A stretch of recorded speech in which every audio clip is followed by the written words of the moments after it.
Listo. Bueno, ¿qué tal? Buena tarde a todos. Yo soy Carolina del Instituto Schiller de Iberoamérica.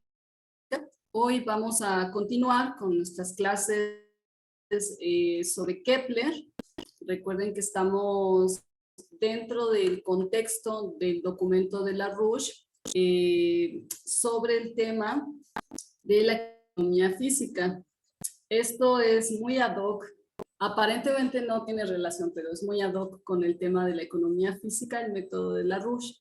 Hoy en particular vamos a continuar el trabajo de Johannes Kepler, este astrofísico.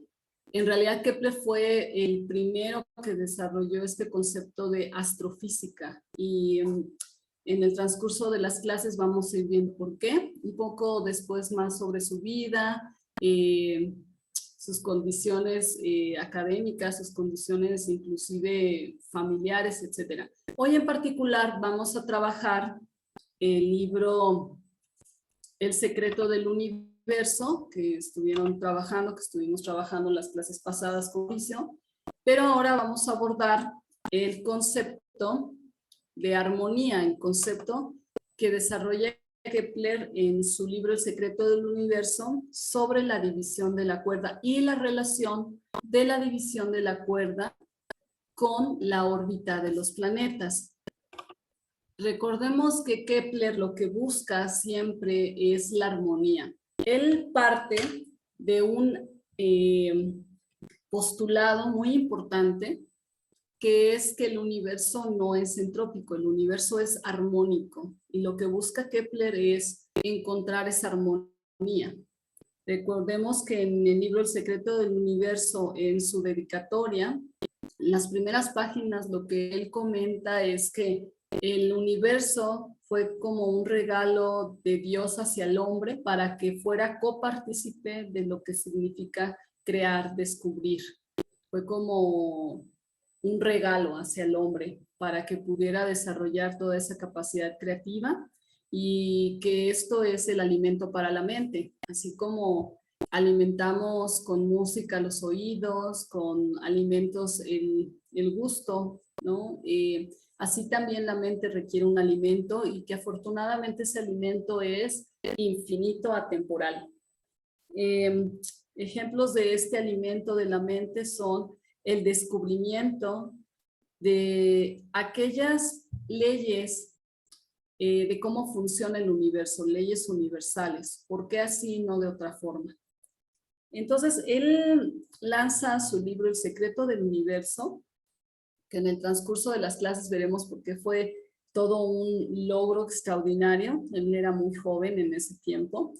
Fue ayudado por su maestro Maestlin. Prácticamente fue el que lo introdujo a los conceptos de Copérnico. También recordemos que en ese periodo Copérnico no era bien visto por su concepción de quitar a la Tierra del centro y poner al Sol, ¿vale? En el caso de hoy vamos a trabajar el documento del secreto del universo, el libro. Ahorita lo vamos a compartir, pero bueno, este es el libro en físico. Esta es una editorial argentina. Bueno, déjenme confirmar. Según yo siempre pienso que es argentina.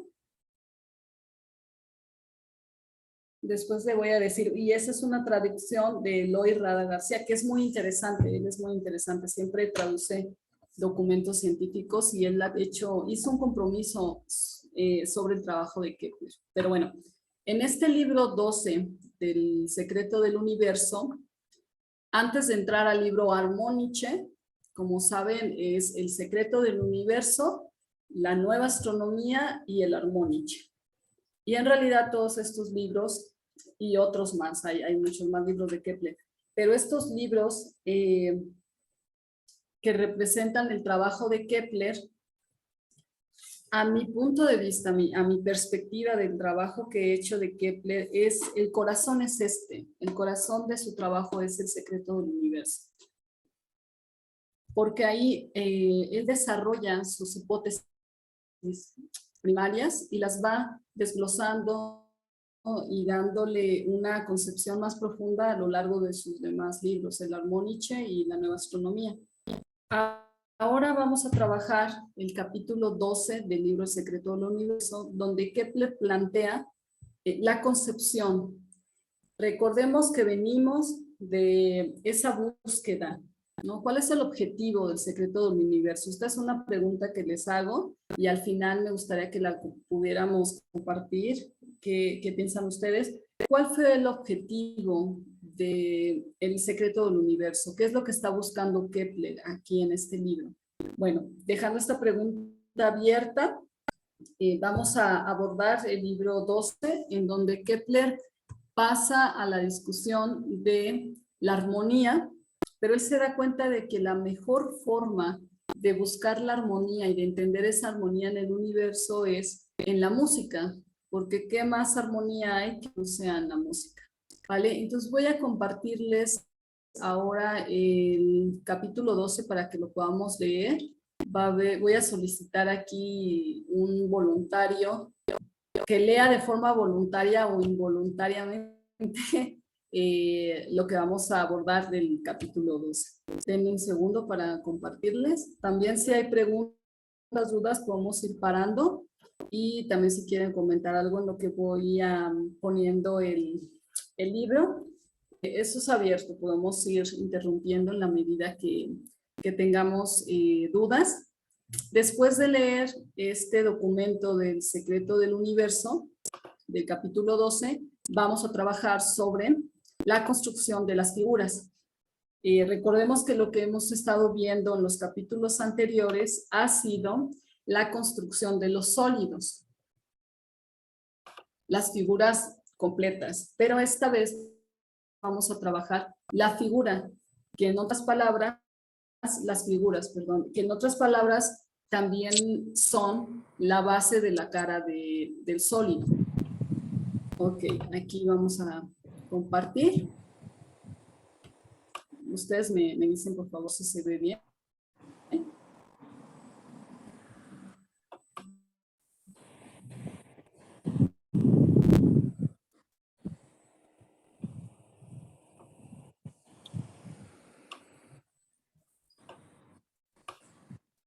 Ay, ya me pasé al capítulo 11, a ver, un segundo.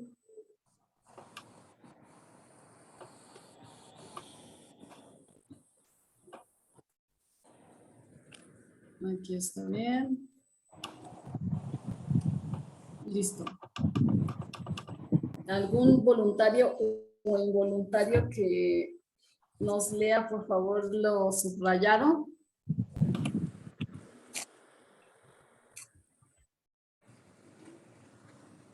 Ok, mejor le digo a un Bueno, involuntario. yo puedo leer. Ah, vale, gracias. Claudia, sí, adelante. Bueno, supongamos una cuerda cuyo sonido es la nota O. En tal caso, el número de notas es O0, ¿o verdad? A la octava concordante con O es 8. El número de veces y no más, que puedes dividir la cuerda en fracciones racionales de modo que las partes divisas de la cuerda sean consonantes entre sí y con la cuerda entera. Además, es el oído quien nos dice cuántas son tales notas. Lo diré con una figura y unos números. Gracias, Claudia. Aquí vemos algo interesante. En adelante, cuando abordemos el libro del Armóniche, nos vamos a dar cuenta de la importancia que le da Kepler al oído. Porque el oído para Kepler es el que puede, el oído no per se.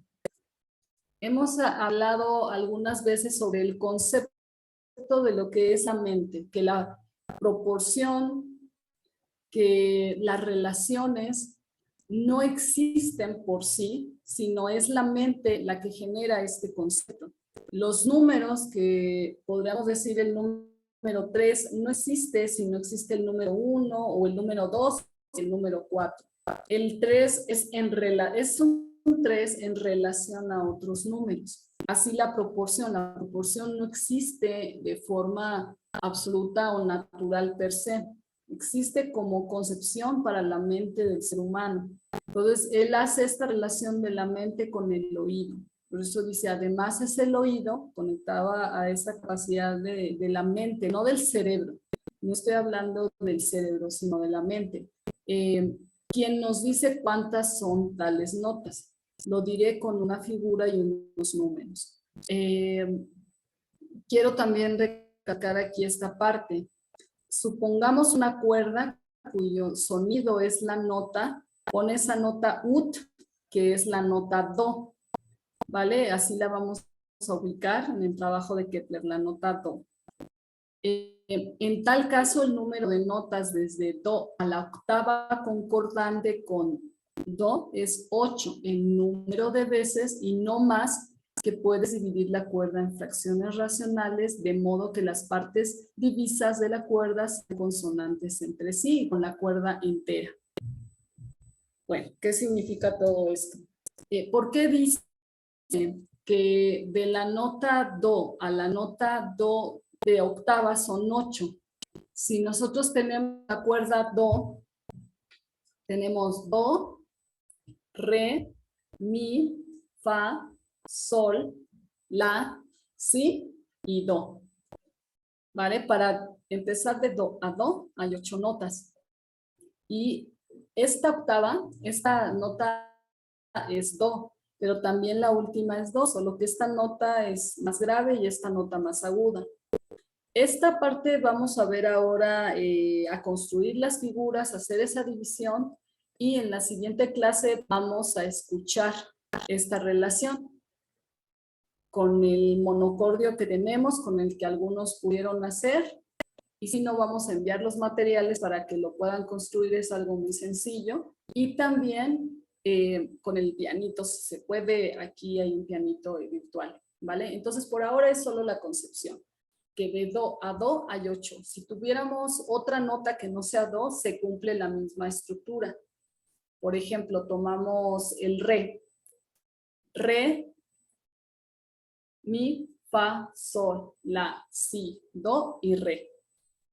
Y así si toman cualquiera, siempre va a ser la octava. Y el re de donde empezamos, o la nota donde empezamos, y la nota donde terminamos, si es hacia arriba, le llamamos, va a ser aguda. Si es hacia abajo, va a ser más grave. Solamente como lo dejo entre paréntesis para tener un contexto. Después dice que puedes dividir la cuerda en fracciones racionales de modo que las partes divisas de la cuerda sean consonantes entre sí y con la cuerda entera. Ok, todo este parrafito nos va a llevar la construcción de las figuras. ¿Vale? Entonces, eso es lo que vamos a trabajar hoy. Nada más que vamos a leer otra parte del capítulo 12 para tener un contexto también. Listo.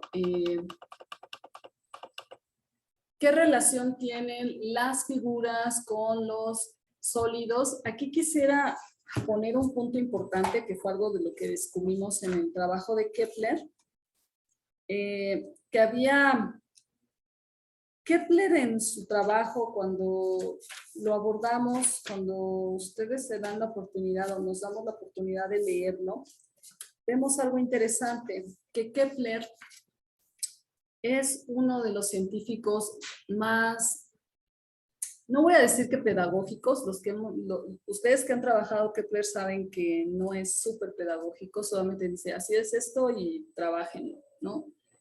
Pero sí es muy, muy honesto en decir cómo va sus ideas.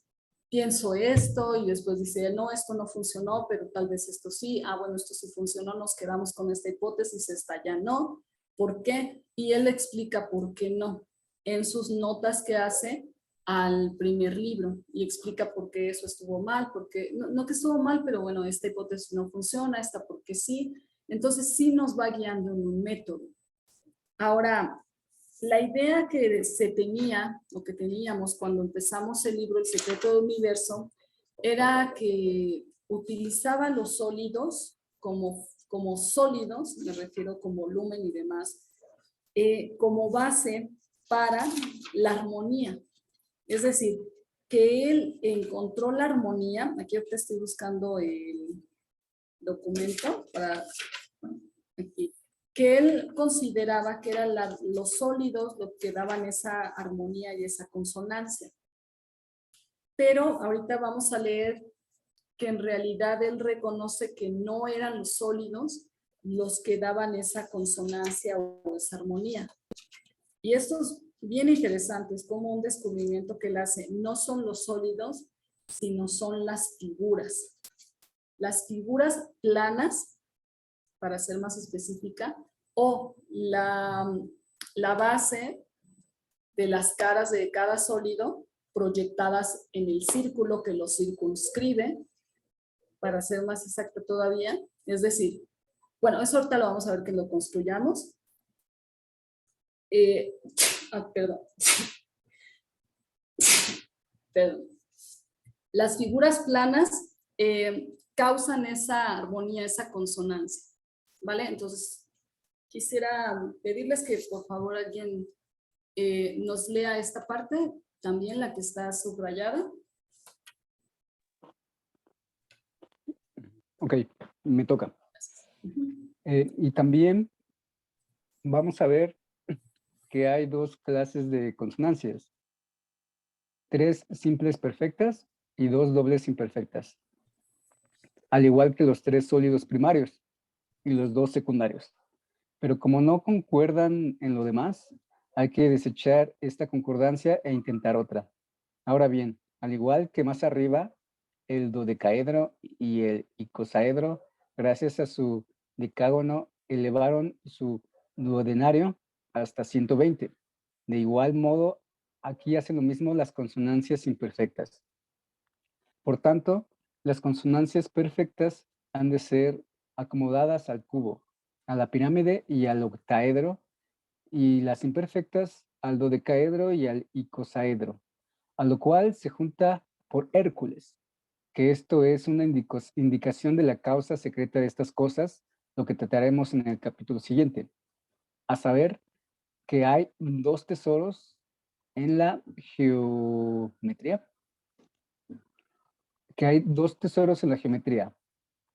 Uno es la razón de la hipotenusa al lado en el rectángulo.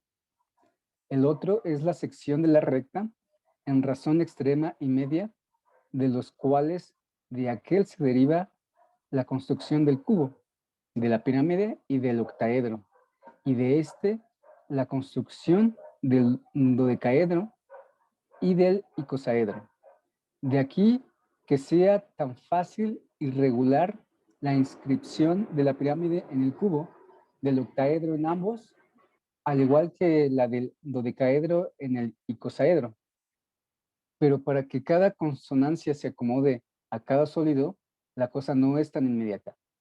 Solamente es claro que a la pirámide le corresponde la consonancia que llaman la quinta, cuarta en orden, porque en ella se da la proporción más pequeña, de 1/3 de la totalidad. Del mismo modo que el lado del triángulo de que consta la pirámide subtiende 1/3 del círculo. Más abajo confirmarán esto muchas cosas, cuando tratemos de los aspectos. Más para que comprendamos esto ahora, consideremos a la cuerda no como a una línea recta, sino como a un círculo. Por tanto, la división requerida para la consonancia mencionada dará un triángulo, en el cual el ángulo se opone a un lado, al igual que la pirámide, igual que en la pirámide el vértice se opone a un plano. Quedan pues para el cubo y el octaedro las consonancias llamadas, quedan pues para el cubo y el octaedro las consonancias llamadas de octava y cuarta, tercera y séptima en orden. ¿Pero qué consonancia corresponde a cada uno de ellos?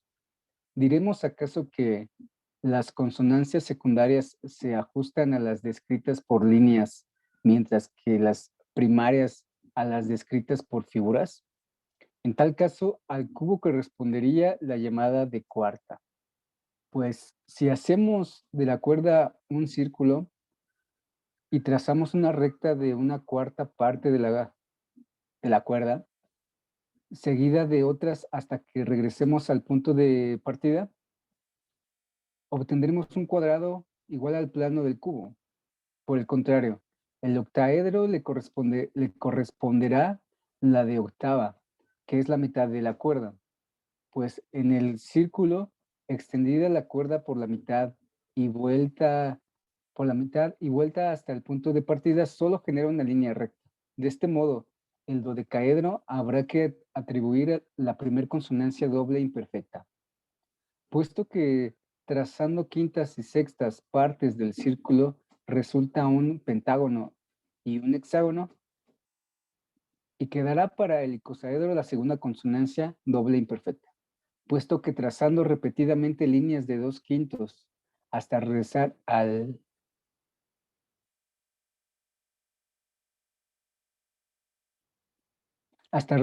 punto de partida, solo generan líneas, al igual que trazando con líneas de 3/8. ¿O acaso será preferible atribuir al octaedro la consonancia de cuarta porque éste subtiende 12 veces al cuadrante del círculo? Así quedaría la octava, la consonancia más perfecta para el cubo, igual que él es el sólido más perfecto.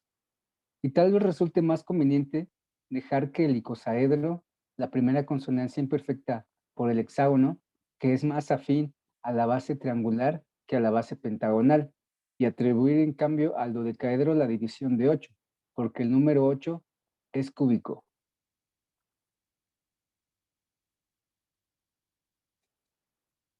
Y el cubo es inscribible en el dodecaedro. Estas son cuestiones abiertas hasta que alguien encuentre las causas.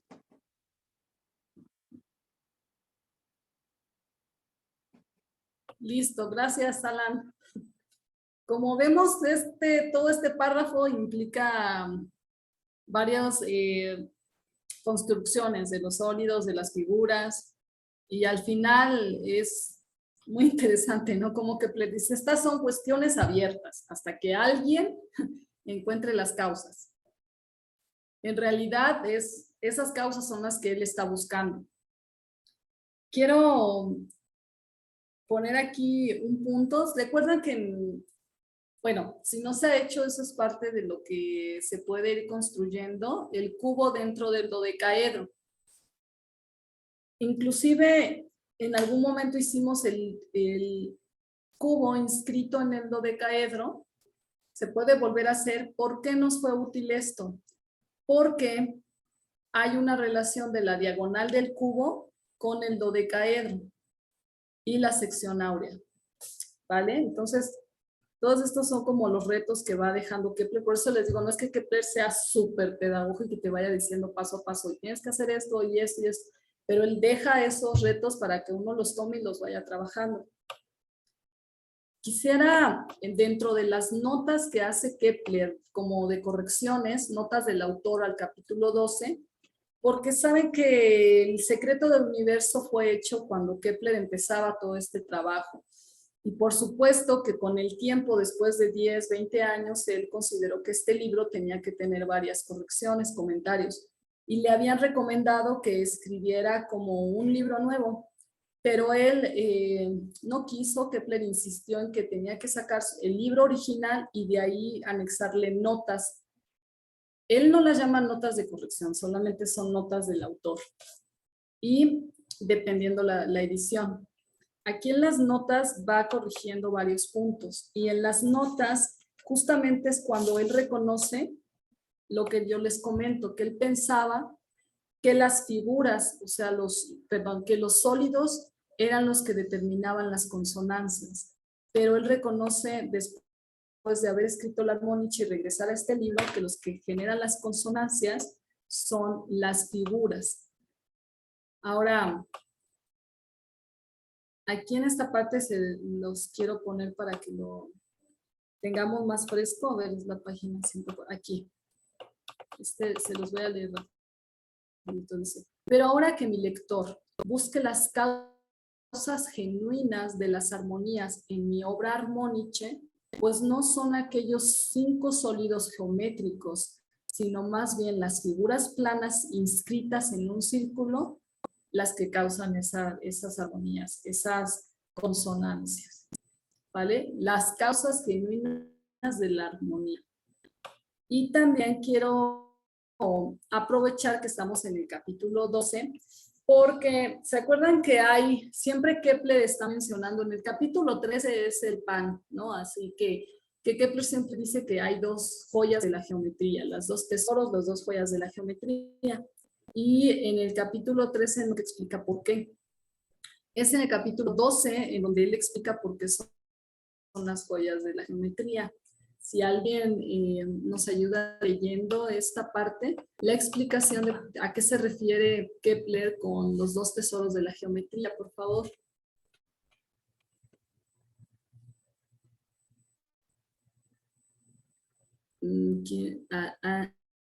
¿Alguien quiere leer? ¿Estás ahí? Mauricio, ¿quieres leer? O tal vez Claudia o Ana, tal vez. Yo, Vale. nomás, ahí voy, Sí, ahí voy. esta parte que está allá. Ajá. Que hay dos tesoros en la geometría. Son dos teoremas de infinita utilidad y por ello de gran valor, pero hay entre ellos una gran diferencia. Pues el primero, que los cuadrados de los lados del rectángulo son iguales al cuadrado de la hipotenusa. Con razón, digo, lo puedes comparar a una masa de oro. El otro, sobre la división proporcional, puedes llamarlo una joya, pues en sí mismo sin duda es magnífico, pero sin el teorema anterior nada puede. Él es, por tanto, el que hace progresar a la ciencia. Una vez que el primero nos ha abandonado, después de habernos hecho avanzar, es decir, nos lleva a la demostración y el descubrimiento del lado del decágono y de las magnitudes emparentadas. Listo. Gracias. Aquí esta parte, bueno, me gusta mucho porque Kepler también es siempre muy poético. Kepler fue educado siempre en latín. Su primer idioma no fue el alemán, fue el latín. Todo se escribía, se estudiaba, se leía en latín. De hecho, comenta la biografía de Caspar sobre Kepler, que en realidad la mayoría de los alumnos estudiaban en latín, sabían más latín que alemán, ¿no? Entonces,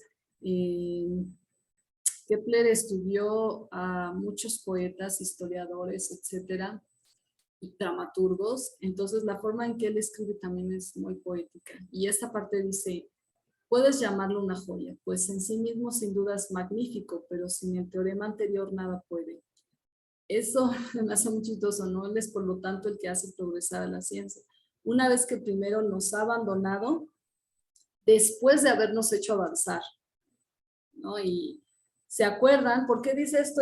Cada cosa que dice sí tiene una relación. ¿Por qué dice nos hizo avanzar, pero después nos abandona?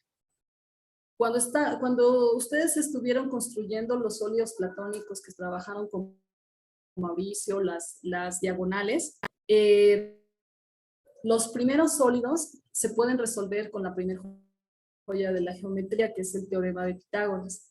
Pero en cuanto tú entras a los demás sólidos, que son los sólidos, los secundarios, bueno, digamos son el icosaedro y el dodecaedro. Ya el teorema de Pitágoras tiene un límite. No es que no lo ocupamos o no sirve, nos sirve y lo ocupamos, pero ya está limitado para lo que tenemos que hacer. Entonces entra la divina proporción, la sección áurea. Y una demostración de esto es cuando inscribimos el cubo en el dodecaedro y la relación que hay de la diagonal del cubo con la del dodecaedro. Bueno, eso es importante que se haga, porque si no se escucha y no queda claro, pero se inscriben el cubo en el dodecaedro, la relación de la diagonal del cubo en relación al dodecaedro está en sección áurea. Y con el que más se sufre, digo yo, aunque aprendes, pero la verdad es que se sufre, es con el icosaedro. ¿Vale? ¿vale? Entonces, ahí el teorema de Pitágoras tiene su función, pero nos abandona. Por eso es que dice Kepler esto. Pero si en el teorema anterior ya puede, él es por tanto el que hace progresar a la ciencia, el teorema de Pitágoras. Y una vez que el primero teorema de Pitágoras nos ha abandonado después de habernos hecho avanzar, es decir, nos lleva a la demostración del descubrimiento del lado del decágono y de las magnitudes emparentadas. Újole, esta parte, no sé si podemos dejar tarea, pero esta parte nos va a llevar, si queremos entrarle a ese reto, yo se los recomiendo. ¿A qué se refiere Kepler? Porque no son solo palabras que lanza así para que se escuche padre, ¿no? O bonito. Esta parte, el descubrimiento del lado del decágono. Eso, solo con eso, ya. Es más, si podemos resolver el descubrimiento del lado del decágono, tendríamos ya la diagonal del icosaedro, que es de las más perruscas, de las más difíciles que hay para hacer, la diagonal del icosaedro. Pero con esta clave, les voy a mostrar antes de que ya vayan preparando, por favor, sus hojas, su compás, su lápiz, su goma, pero quiero mostrarles un dibujo de que Kepler no está hablando por hablar, sino que se refiere a una parte. Este dibujo, bueno, no sé si se vaya a ver, pero esto más o menos es lo que lleva a hacer esas dos palabritas de Kepler, descubrimiento, bueno, esas frases, descubrimiento del lado del decágono. Aquí está el lado del decágono, el hexágono y el pentágono. Y aquí está el triángulo que necesitamos hacer para resolver el icosaedro. Y esta es lo que tenemos que construir. Entonces, ese reto es muy interesante. Por eso quise que leyéramos este parrafito. Como siempre lo estamos mencionando, ¿no? De la joya de la geometría y que la joya de la geometría para acá y para allá, pero no se había leído exactamente en dónde dice Kepler esa explicación. Entonces, ya está la referencia. Capítulo 12, notas del autor. Así como también en el capítulo 11, Kepler habla de por qué cambió el nombre de apogeo y perigeo a perihelio y a felio. ¿Por qué los cambió? Porque precisamente Kepler, al ser abordado por su maestro Maestrin sobre el concepto de que no era la Tierra la que estaba en el centro y que por eso Copérnico no era aceptado, pero Kepler sí tuvo esa oportunidad de que Maestrin lo educara con los conceptos de Copérnico. No en secreto, pero más o menos, ¿no? Entonces, Kepler seguía, quedó prendado, digamos, de las ideas de Copérnico. Como sabemos, las llevó al máximo nivel y todavía las refutó, las mejoró y lanzó su propia teoría. Pero el punto de esto es que él cambia en este capítulo 11 el concepto de afelio y perihelio. Entonces ahí está la explicación. Y también porque Kepler no aborda como astronomía su trabajo, sino astrofísica. ¿Vale? Entonces, bueno, esto hasta aquí del libro El secreto del universo. Todo esto es lo demás, pero eso ya corresponde a, pues bueno, el Harmonici y más explicaciones. Por ahora, con lo que hemos leído es suficiente para empezar a trabajar. Entonces, tenemos nuestras hojas blancas. Pero hojas no tienen que ser blancas, solamente nuestras hojas. Vamos a hacer dos cosas, que es abordar el primer parrafito que leímos de Kepler. En la primera hoja, por favor, vamos a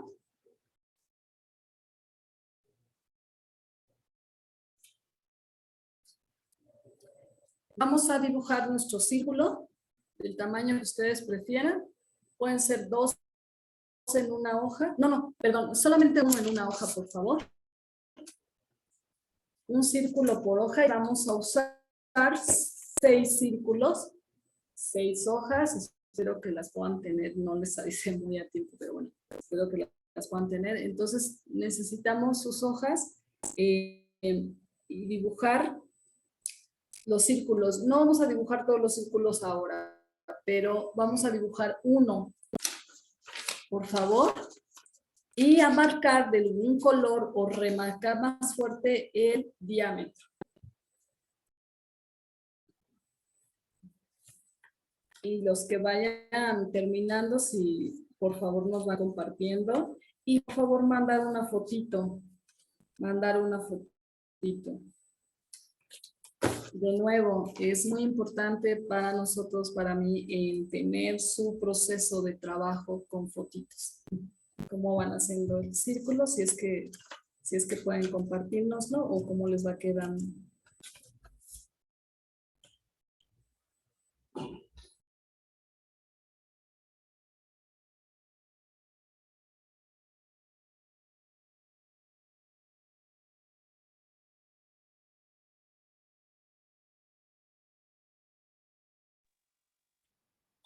Carolina, habla Juan.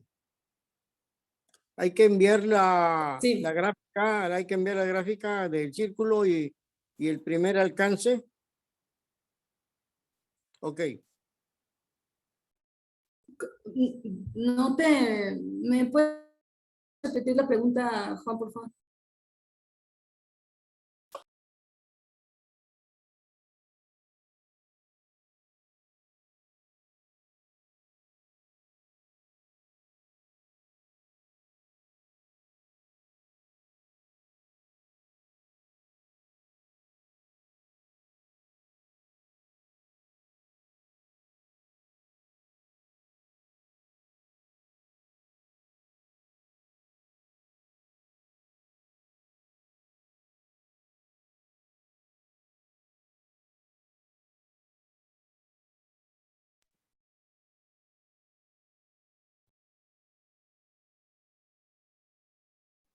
Carolina, una pregunta. ¿Decano cómo lo definirían? Es como el ¿qué fue? El decágono. El decano, perdón. Decágono Al es. decágono. Ajá, sí. Sí, no entiendo qué. La figura de 10 lados. Ok. Sí, me han mandado las. Sí.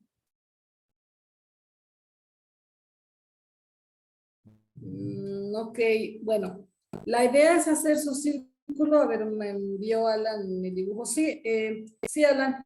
La idea es hacer el círculo. Voy a compartirles aquí el que yo hice.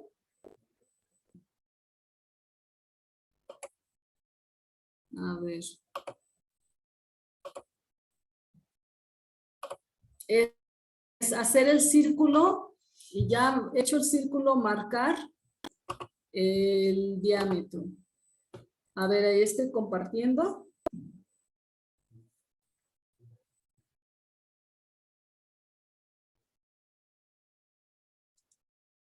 Aquí está Humberto. Perdón, es que estoy contestándole a Humberto que va a entrar. Bueno, entonces tenemos nuestro círculo y marcamos el diámetro. Si tienen colores, no...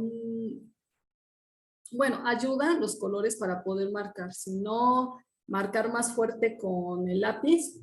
Vamos a marcar el diámetro, la mitad de un remarcada, tal vez puede ser con un zigzag o una bolita, lo que sea, y la parte de abajo también. ¿Para qué es esto? Para ubicar la parte del todo. Esto? Hola, Humberto, bienvenido. ¿Nos escuchas?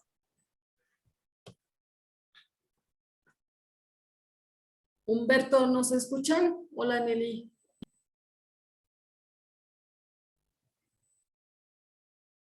Ok, a ver si se conectan. Entonces tenemos el diámetro, tenemos la primera parte y la segunda, la parte y el remanente, como decía Kepler, ¿no? Entonces, ya que tenemos esta parte, vamos a poner en una línea recta como dar la relación de la cuerda total. Esta línea recta que está del lado derecho es el círculo en realidad, ¿vale? No es el diámetro, es el círculo. Yo le puse aquí una relación de la cuerda total medía 60 centímetros, la mitad 30. No sé si me van siguiendo o están construyendo su círculo.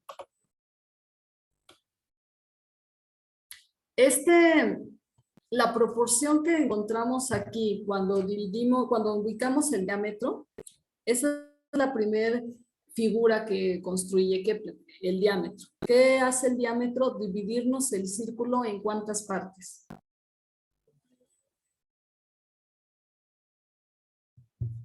En dos.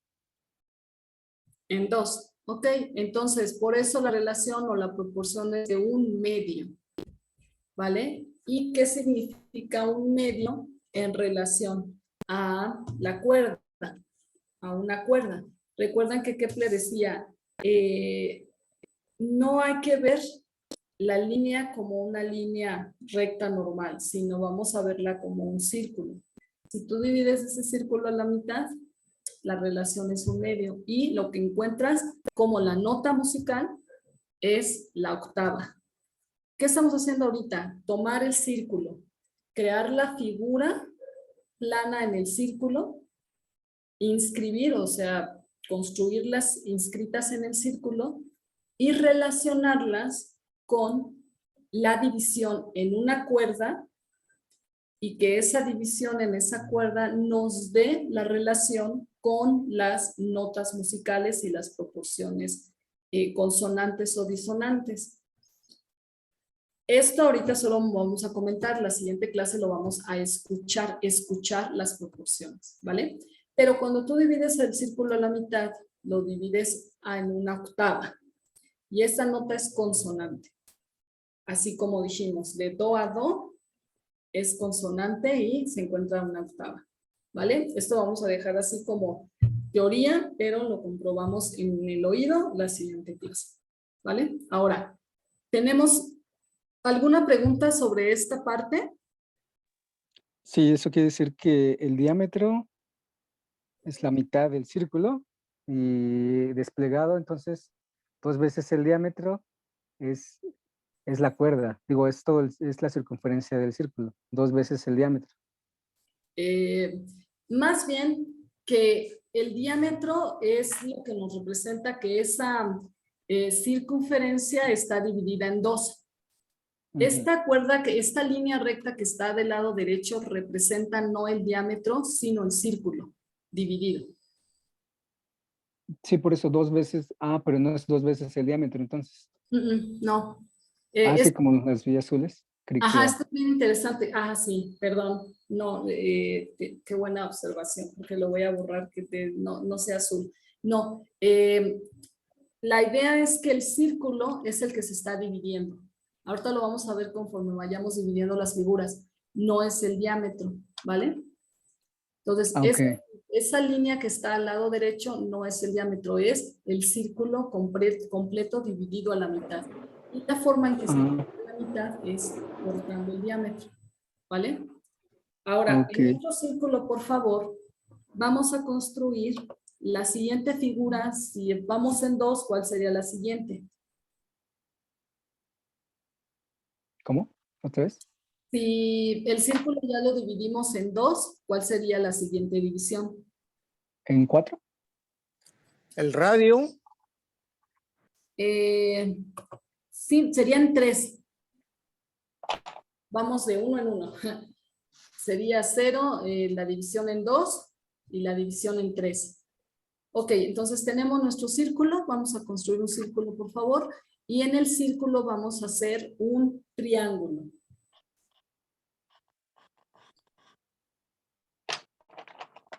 Sí, entonces hacer otro círculo, ¿verdad?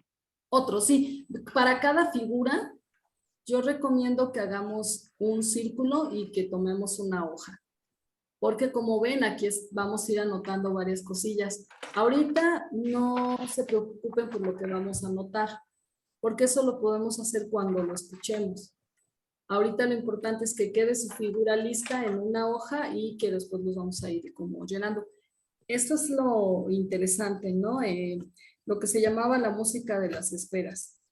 Pero bueno, Solamente una pregunta. ¿Todos sabemos o recordamos cómo dividir el círculo en 3 partes?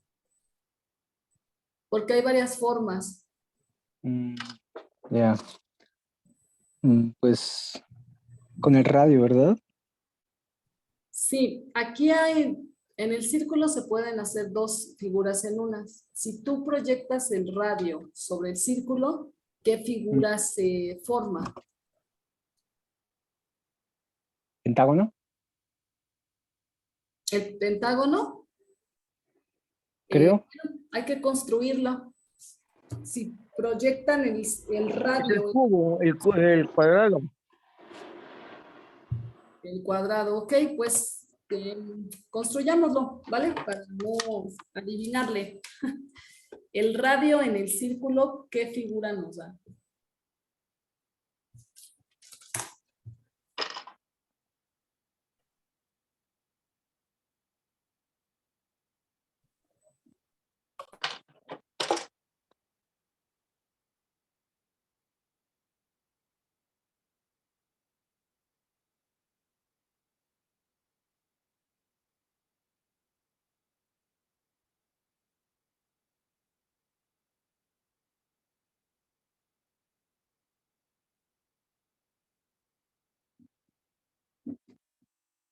Y por favor, si pueden ir mandando su fotito de cómo les queda la figura inscrita, también estaría bueno, ¿vale? Por favor. Mientras les voy comentando, ¿cuál es la idea de esta división? Ya no fue Kepler el primero, por supuesto.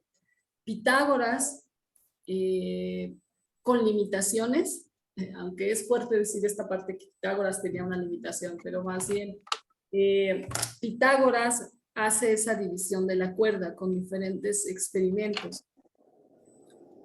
Hace con botellas, con la cuerda, con los famosos martillos, ¿no? Aunque esa forma en que se ha explicado de que es como la de Newton, ¿no? Que iba pasando o estaba sentado, le cayó la manzana a la cabeza y descubrió, como una especie de metáfora. Pero también lo explican como Pitágoras, ¿no? Que iba caminando, entonces escuchó el golpeteo de los martillos y se dio cuenta de que había una relación, ¿no? De las longitudes del sonido, agudo, grave, etc. Pero los pitagóricos hicieron Pitágoras hizo este trabajo de la música de las esferas, es decir, la relación entre el tono musical y la longitud de la cuerda que lo produce. El tono musical y la longitud de la cuerda que lo produce. Esto nos lleva a una pregunta, ¿no? Que es la relación de la cuerda al sonido. Es decir, si la cuerda es más larga, ¿qué sonido nos va a dar? Y si la cuerda es más corta, ¿qué sonido nos va a dar?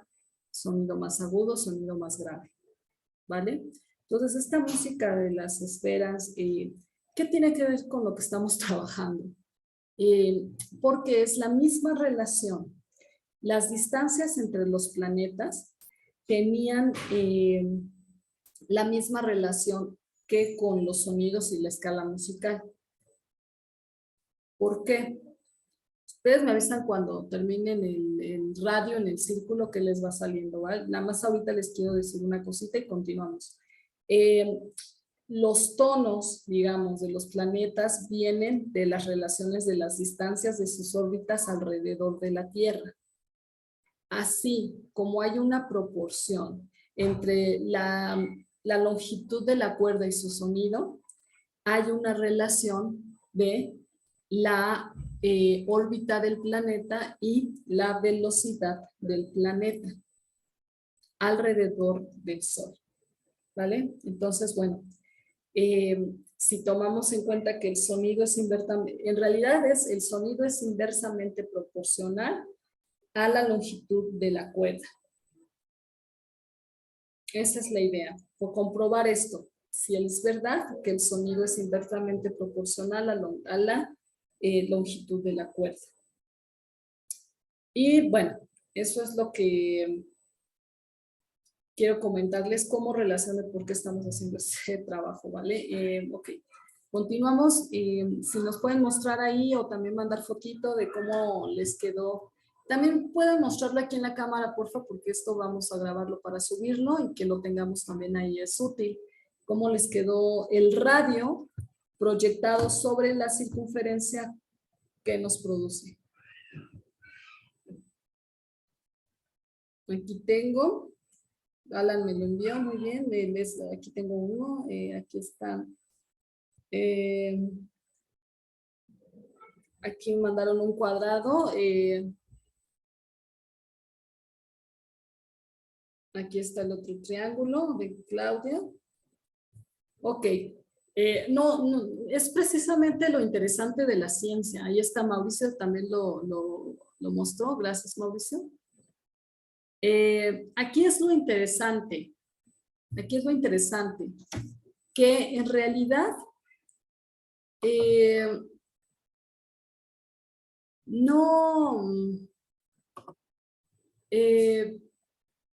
que por eso estamos trabajando esto para la economía física. Recuerden que nuestro objetivo es lograr un método en el que uno pueda pensar por sí mismo, que pueda no solamente sea un descubrimiento, sino que su mente realmente sea propia, que uno la domine, la conozca, sepa cuáles son las fallas que tiene y cómo mejorarlas. Y no hay manera de conocer nuestra mente si no nos vemos confrontados a este tipo de discusiones que no son relativas, que no son simplemente que no tengan una solución exacta. Por eso es que la ciencia es o no es. Y si nosotros nos confrontamos a algo que tiene una solución específica, que tiene un principio de existencia, entonces ahí podemos descubrirnos. Pero si nos confrontamos a todo aquello que es relativo, que es de la opinión popular, que es ambiguo, nos perdemos, nos engañamos pensando que tal vez sí tenemos un criterio propio, pero nuestro parámetro, ¿no? Como decía Larouche, siempre ese parámetro es erróneo. Entonces, ¿por qué usamos a Kepler? Porque no vamos a tener una discusión filosófica en términos de cuántas veces está el radio en el círculo para tal vez decir, bueno, mira, si a ti te cupo 3 veces o 4 o 8, entonces estás bien. Yo respeto tu opinión, soy tolerante, todos somos respetuosos. No cabe una cantidad de veces, punto. Nos parezca o no nos parezca. Tenemos dos opciones. Decir, no me parece, me voy, o decir, ok, necesito ver la forma en que estoy pensando. Entonces, el radio sobre la circunferencia cabe solamente 6 veces. No más, no menos. Y exactamente 6 veces. Entonces, construimos el hexágono, que es el de 6 lados. Pero también nos construimos el triángulo. Ahí están poniéndolo, gracias Alan. Ahí está el hexágono. Los demás que mandaron su foto también. Y al mismo tiempo que nos da el hexágono, si ese hexágono lo dividimos a la mitad, nos da el triángulo, que también otros mandaron su foto del triángulo. Ok, bueno, después de este comentario, al lado vamos a hacer una línea que la dividimos en 3.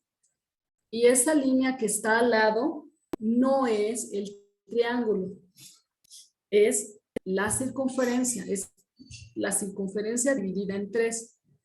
Y aquí, que sí me pareció muy importante esta anotación de Alan, entonces, ¿por qué lo dibujé de azul? Es importante, de una vez voy a corregirlo aquí en mi página. Si se dan cuenta, en este triángulo ya no hice la misma falla. Denme un segundo, de una vez lo pongo de otro colorcito. Aquí, ¿qué hicimos?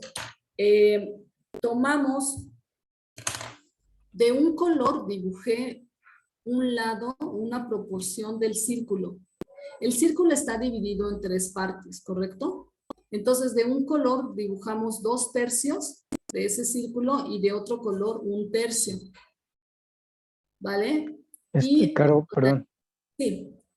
¿Estás proyectando la imagen? ¿O no? Porque está en la octava. Oh, qué mal. Yo estoy viendo, todo el tiempo estoy viendo el círculo. Déjame, gracias por avisar. A ver, voy a ponerlo. A ver, qué bueno que me dijiste yo proyectando y diciendo. A ver. ¿Ahí ya se ve el triángulo? Sí. Ay, gracias. Ok, tenemos, el círculo está dividido en 3. Perdón, la circunferencia está dividida en 3. Entonces, tomamos de un color, dibujamos una tercera parte y de otro color las 2 terceras partes. ¿Vale? Porque si recuerdan, bueno, solamente para mencionar lo que leímos, Kepler plantea que del triángulo se encuentra la quinta. Cuando dividimos el círculo con el triángulo o cuando inscribimos el círculo en el triángulo, encontramos la quinta. La quinta me refiero a la quinta musical, la quinta. Así se le llama, ¿no? La octava, la sexta, la séptima, la quinta, la cuarta, la tercera. Entonces, cuando dividimos el triángulo, la circunferencia en 3, encontramos la quinta. Ahorita vamos a ver por qué. ¿Vale? Entonces, al lado hicimos la línea que está dividida en 3. ¿Vale? Entonces, cuando escuchemos, vamos a ver,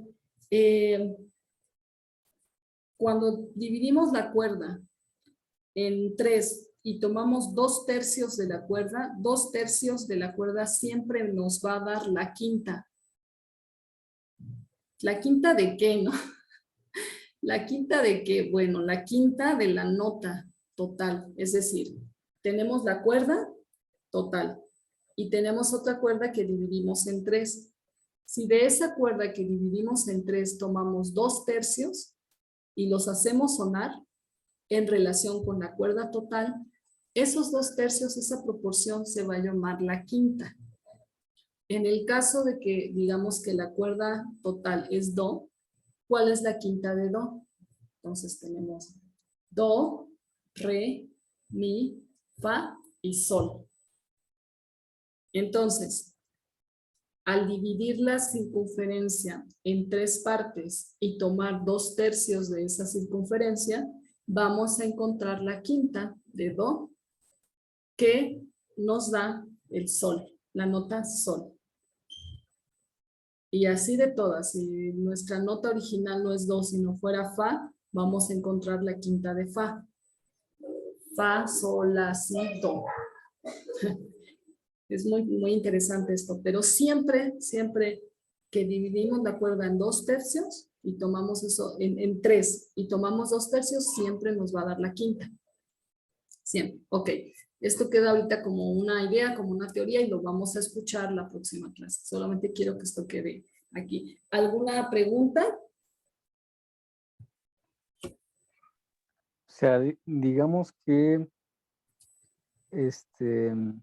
hasta este momento, o sea, sí trazamos el círculo y en este caso el triángulo, pero todavía no podríamos, al menos con lo que sabemos, trazar esa línea donde, o sea, el círculo en una línea, ¿o sí? Sí, de alguna manera lo relaciona Kepler así. Que esa circunferencia la estiramos y la volvemos una línea. Ok, pero todavía no sabemos exactamente cuánto mide esa línea, ¿verdad?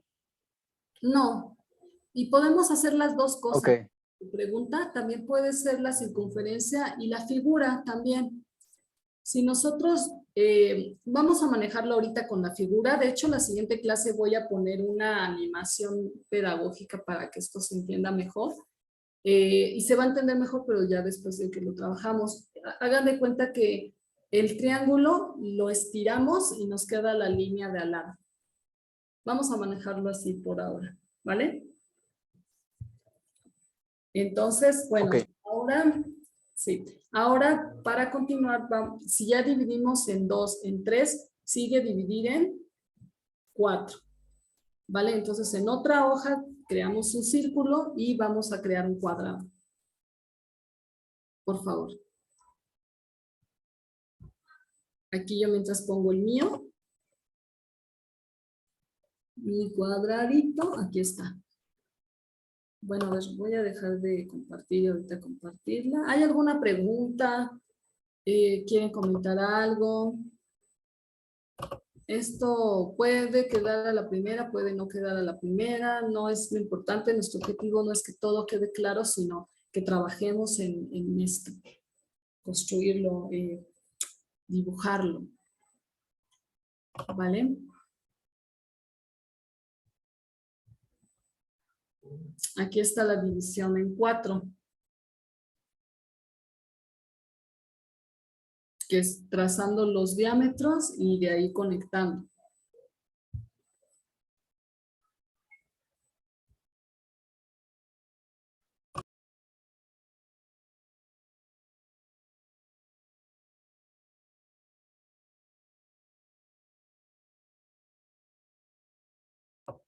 A ver, una pregunta de lo que llegamos a ver en algún momento, si se acuerdan, si no, ahorita también lo vamos a ver. Sabemos que 2/3 nos dan la quinta. ¿Cuánto nos da 3/4? ¿Qué notan o qué proporción nos da 3/4?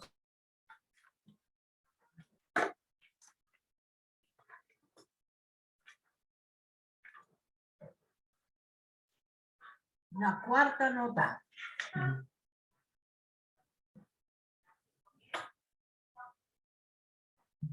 La cuarta nota, Carolina. Ok, sí, nos da la cuarta.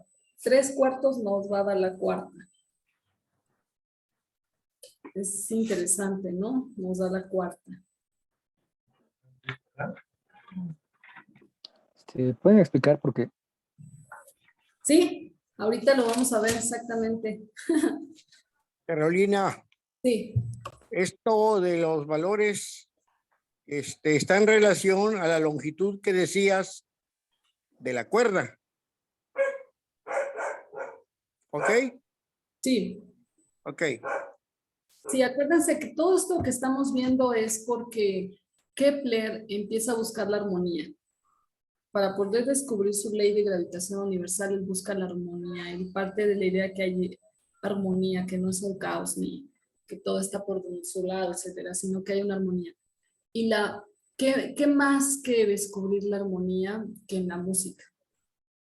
Y empieza a ver cómo hay relaciones. ¿Se acuerdan que leímos? Dice, hay consonancias primarias, secundarias, así como hay los sólidos primarios y secundarios, él lo quiso relacionar a esta parte.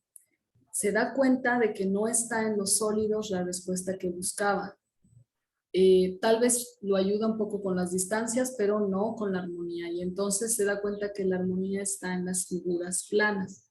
Y empieza a inscribir las figuras planas, que al mismo tiempo es la base de la cara de los sólidos, las empieza a inscribir en el círculo. Y después esto lo relaciona a una cuerda. Esa cuerda, como digamos una cuerda, siempre que tú tengas un lazo, una cuerda de guitarra, de violín, o un cable, no sé, algo que pueda sonar, tú lo estiras bajo una tensión y lo tocas, haces que vibre, perdón, va a haber una nota que te va a dar un sonido. Ese sonido va a corresponder a una nota. Si tú esa cuerda la divides y empiezas a tocar, ya le dividí en 3, entonces voy a tocar de estas 3 partes 2/3. A ver qué tal suena. Estos 2/3 comparado con una cuerda entera sin haberse dividido, esto se oye como una quinta. Ok, ahora la voy a dividir en 4, que es lo que estamos haciendo con el cuadrado. Si esa cuerda la divides en 4 y de esa cuerda tomas 3/4 partes y las relacionas con el todo, lo que vas a escuchar es una cuarta. ¿Por qué? Porque esa es la armonía que te da de forma natural. Acuérdense que los números, la armonía es natural. Nosotros, la mente es la que lo conecta a una causa, pero es natural. Y, bueno, relativamente natural, con ayuda también de la mente. Entonces, eso es lo que vamos a escuchar. Cuando dividamos la cuerda, 3/4. La cuarta, la quinta, la tercera, mayor o la tercera menor, dependiendo. Pues esto lo vamos a ver. Ahora, ¿quién tiene su cuadrado listo? También si pueden mandar fotito, porfa, estaría bueno.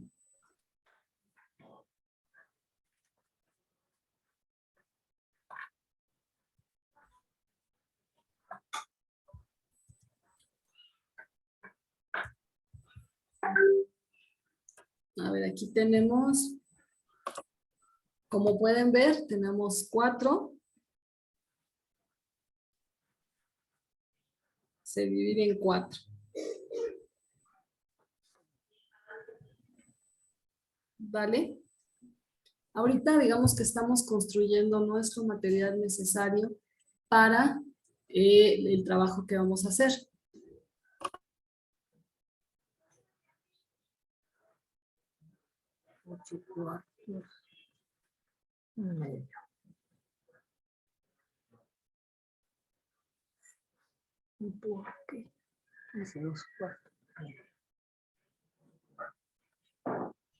¿Cómo la ven hasta aquí?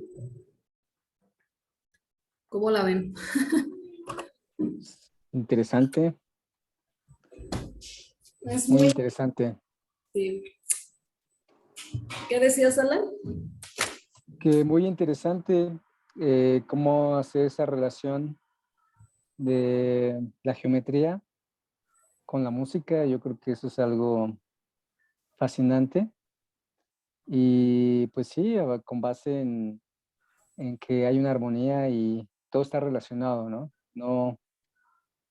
Todo está relacionado y podemos comprender que el universo, desde el mundo, nuestro mundo hasta el universo, pues hay reglas que están interconectadas. Carolina, Sí.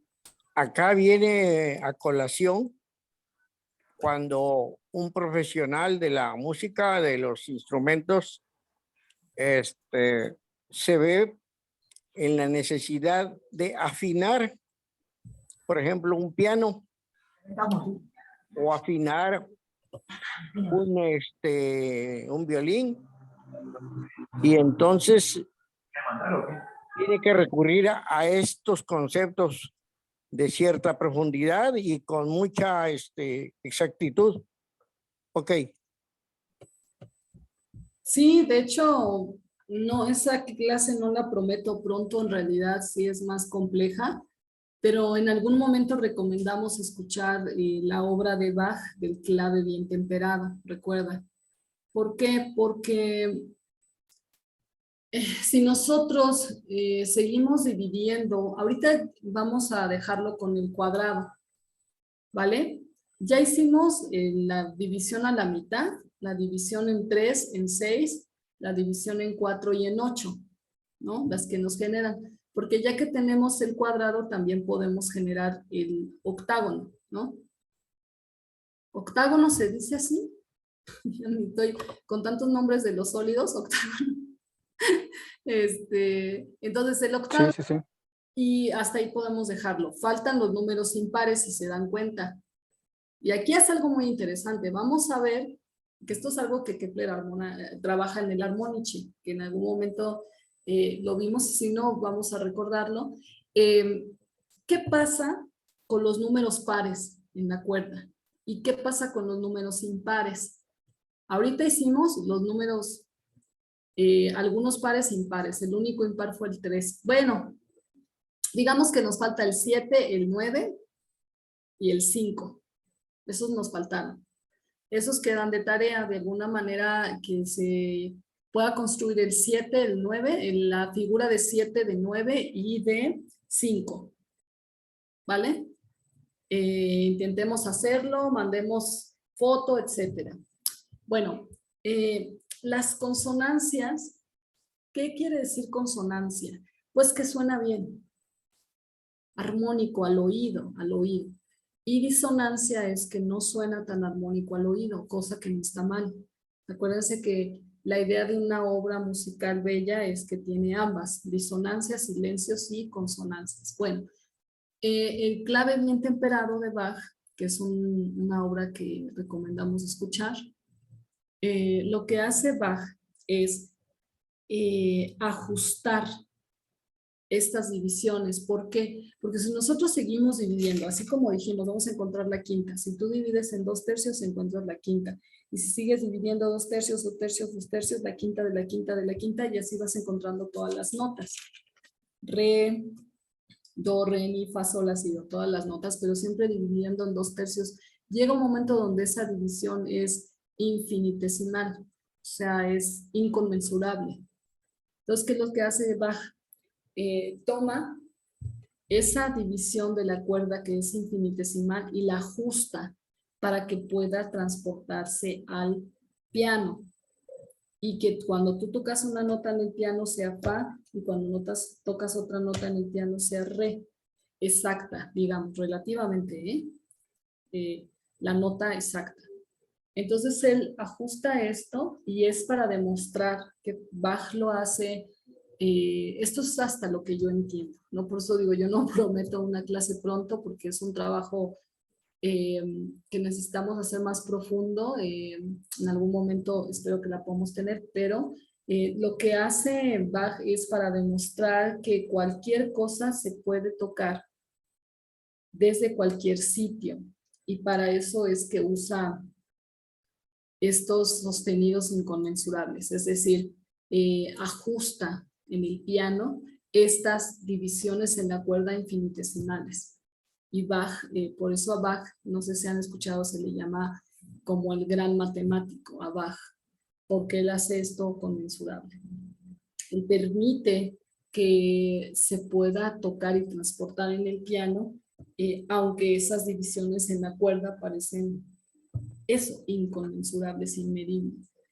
Entonces, volviendo a este punto de por qué este trabajo, es porque lo que estamos buscando es que la mente empiece un proceso de confrontarse con algo en donde no tiene salida.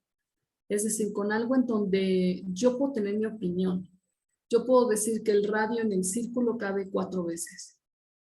Alguien más puede decir el radio en el círculo cabe 2 o cabe 8, cabe 100 y qué, no importa, ¿no? Pero cuando nosotros nos confrontamos con algo que no nos deja salida, que eso es, la mente entonces empieza a preguntarse por qué está pensando de esa forma, si se da cuenta que esa no es la solución, si se da cuenta que hay una solución específica, por qué cae en esa necedad a veces de querer decir que es otra cosa lo que yo pienso.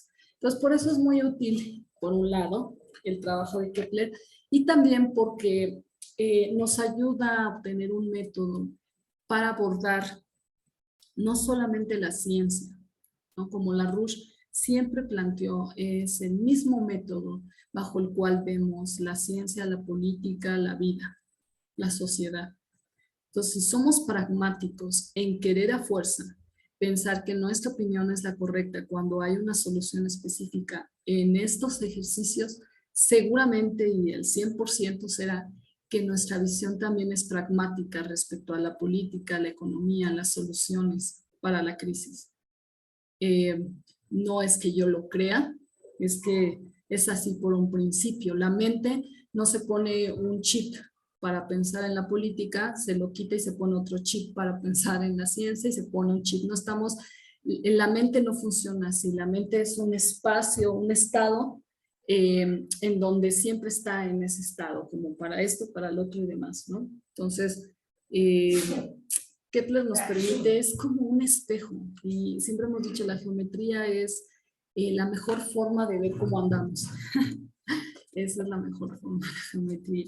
Entonces, bueno, estas, como vieron con Mauricio, los sólidos, esta es la primera clase en referencia a el capítulo 11 del libro, perdón, el capítulo 12 del libro El secreto del universo, que son las bases primarias del libro Armoniche, donde Kepler ya dice, ok, ya encontramos la distancia de los planetas, con lo que ustedes estuvieron haciendo, lo que estuvimos haciendo, la distancia de los planetas en relación con los sólidos y las esferas inscritas y circunscritas. Ok, ya sabemos la distancia.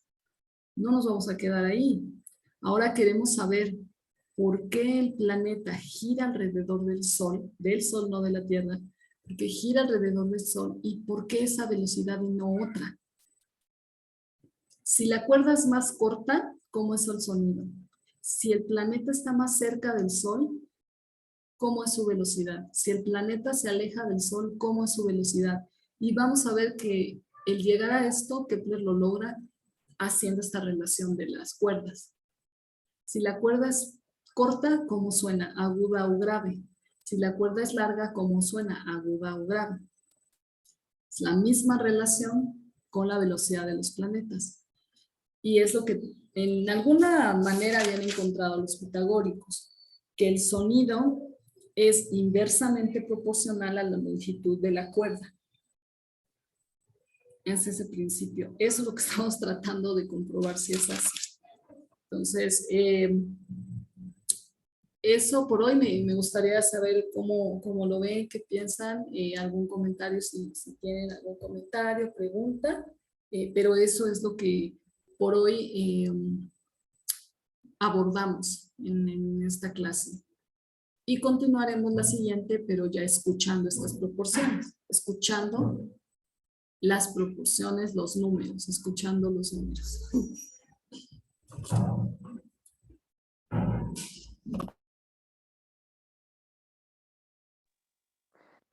Sí, Caro, muchas gracias. Creo que esto que decías, estoy reflexionando con la cuestión de lo subjetivo o relativo, ¿no? Que es lo que decías, ¿no? Donde las opiniones pueden ser subjetivas o relativas, por así decirse, pero con esto se ve que hay verdades que tienen a lo absoluto, podría decirse.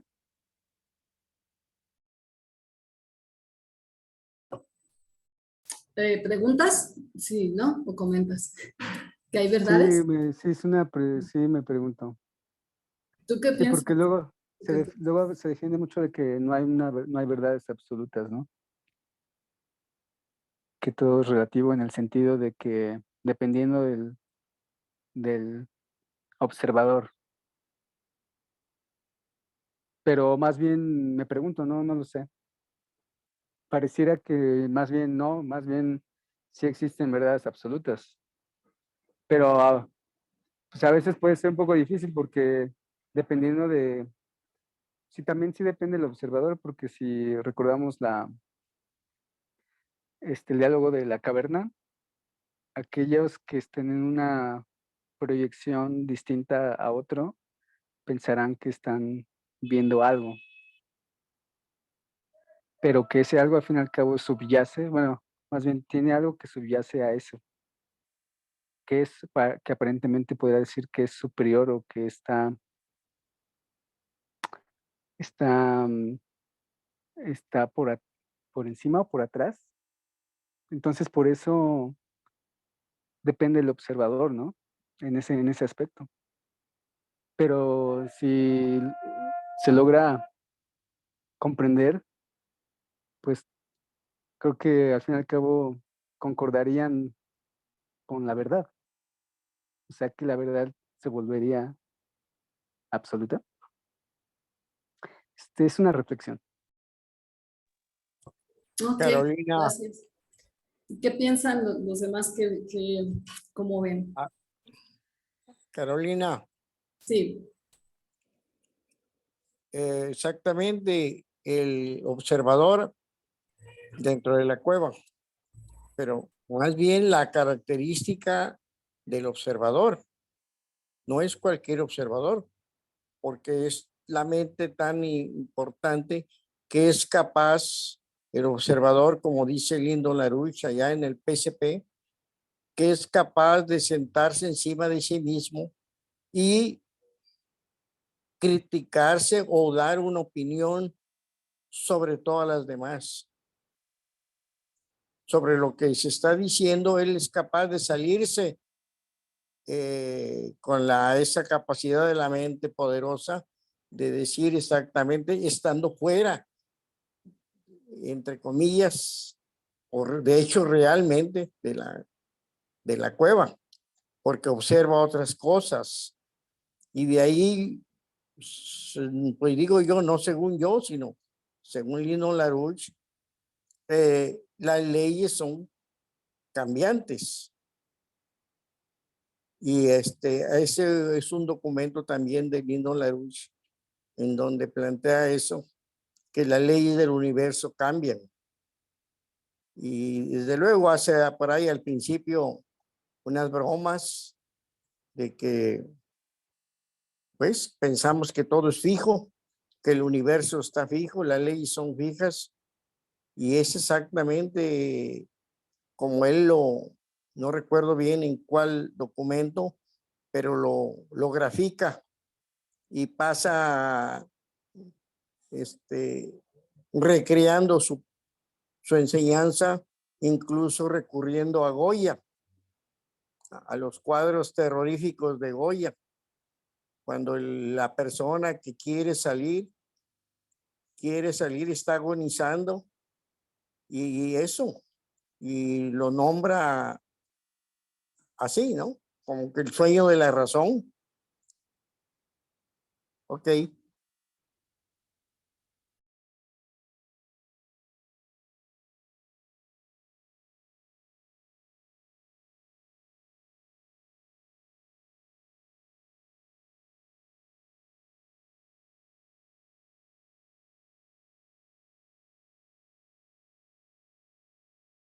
Carolina, tienes apagado el micrófono.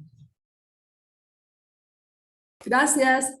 Gracias, Juan, por lo que nos comentas. Y bueno, si alguien más quiere comentar algo más. Bueno, quería hacer un pequeño comentario Sí, sobre lo que están haciendo. bienvenido, sí, adelante. Sí, muchas gracias.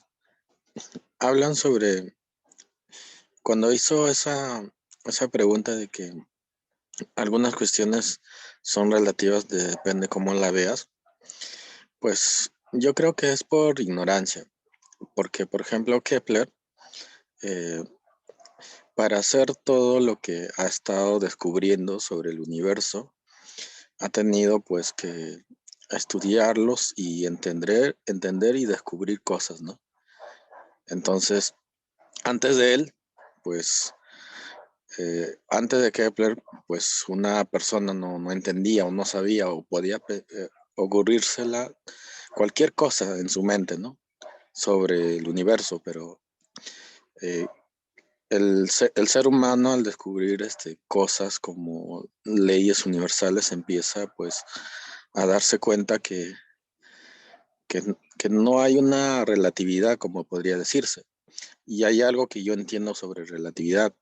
Relatividad puede ser como yo la estoy viendo, como un ser humano, pero también pues yo no puedo decir que conozco todo el universo, o sea, tendría que conocer todo el universo en todas las formas para determinar que sí conozco algo, ¿no? O para determinar alguna ley, como le hizo Kepler, o estudiarlas de todas maneras para empezar a conocer una verdad absoluta, ¿no? En este caso serían las leyes universales.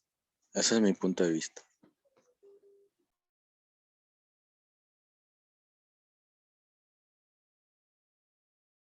Gracias, Ronnie. Bueno, pues aquí ya tenemos una polémica, ¿no? El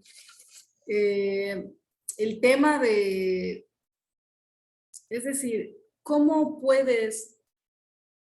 logras salir de ti para verte?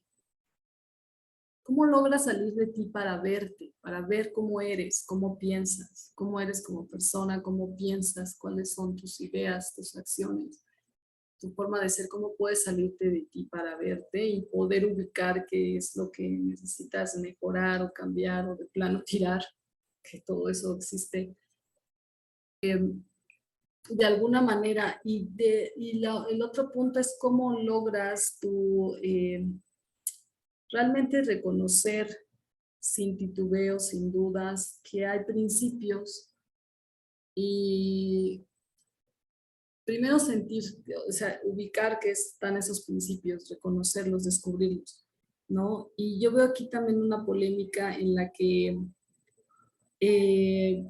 tendríamos que conocer todo para ubicar que hay una verdad absoluta. Esto es una polémica muy importante que Kepler aborda también en el Nueva Astronomía, porque es como, en primera sería como un a priori muy complejo y muy limitante, porque si tú necesitas conocer todo para conocer un principio, una ley como verdadera absoluta, entonces sería imposible, porque no hay manera, es inconmensurable a la mente, ¿no? Precisamente lo que plantea Cusa. Pero, y será estar en una trampa, pero hay una salida, ¿no? Como decía la Russell, tienes una opción 1 y 2, mejor toma la tercera, ¿no? Y hay una salida a esa aparente paradoja o polémica. Sí hay una salida. Entonces eso vamos a dejarlo como tarea, como reflexionemos sobre esa paradoja, ¿no? Tienes que conocer todo para ubicar un principio, una ley absoluta. ¿Cómo puedes hacer para verte cómo eres, para salirte de ti o verte desde afuera? Esas dos paradojas aparentes hay que, pues, trabajarlas y si les parece la comentamos comenzando la clase que viene. Y por hoy dejamos esta idea para no solo para no saturar, sino para no desviarnos de esto que han comentado todos, que es el corazón de lo que estamos buscando, que es lo importante, y no desviarnos con otra cosa que no lo sea tanto. Entonces, por hoy, hasta aquí le dejamos, ¿vale? Y dejándonos estas preguntas. Gracias, Muchas Carolina. gracias. Hasta luego. Hasta luego, gracias. Bye. Nos vemos el próximo jueves con compás, hojas, regla y voy a enviar a los que no tienen para que puedan tener un monocordio un poquito casero para la siguiente clase puedan escucharlo, un monocordio o algo para que los que lo tienen lo puedan traer, ¿vale? El monocordio es el que vamos a usar la siguiente clase. Que esté muy bien, saludos. Chao, chao, chao.